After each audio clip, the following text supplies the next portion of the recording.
So, gratitude is often something that can be pushed aside because we're so busy, right? And as a leader, it is so critical that you take the time to express your gratitude to your team. And so, for some of us, gratitude doesn't come very naturally. And so, it's also important that you find a way to share your gratitude in a way that's authentic to you. And so, if that is a Teams message, great. If that's a handwritten note, great. Whatever feels right and works for you. Then identifying what type of frequency is going to fit within your schedule. And so a good way I like to recommend leaders implement gratitude into their schedules is to set a reoccurring meeting on your calendars for Friday afternoons. So you're closing out the week, and to take 15 minutes to think about who really stepped up this week, who really shined this week, who really struggled this week but made it through.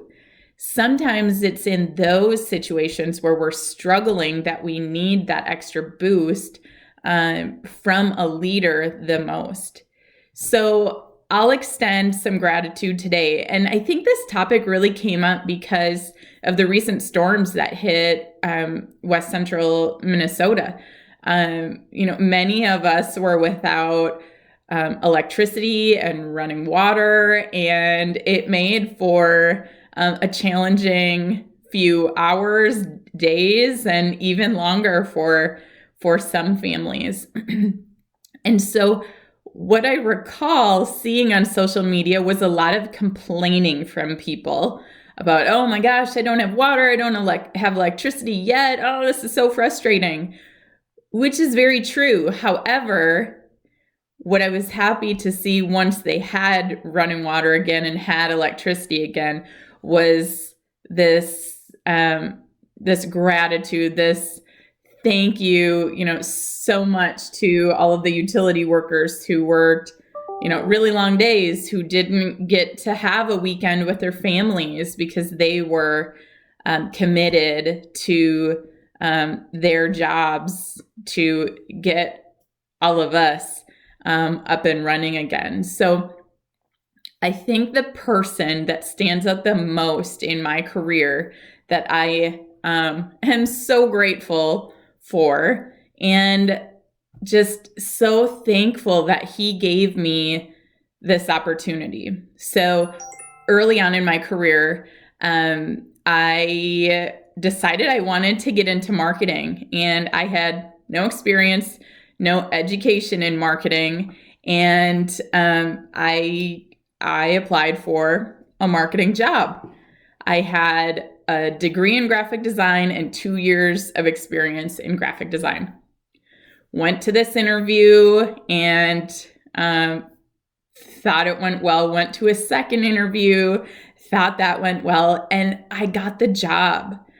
Chad Meyer is someone who I very much admire and was the very first leader who saw something in me that I didn't see yet, and others didn't see either.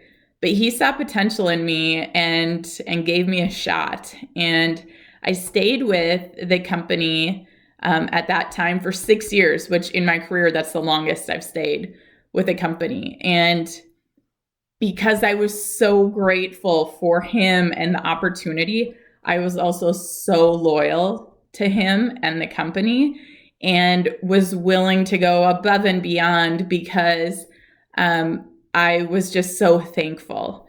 So it's amazing how when leaders express gratitude, or even people who aren't in leadership positions are grateful to someone or grateful for something, the impact that it makes on them not only in their careers, but just in their lives is so huge. So find a way that works for you and a frequency that works for you to show gratitude today and always.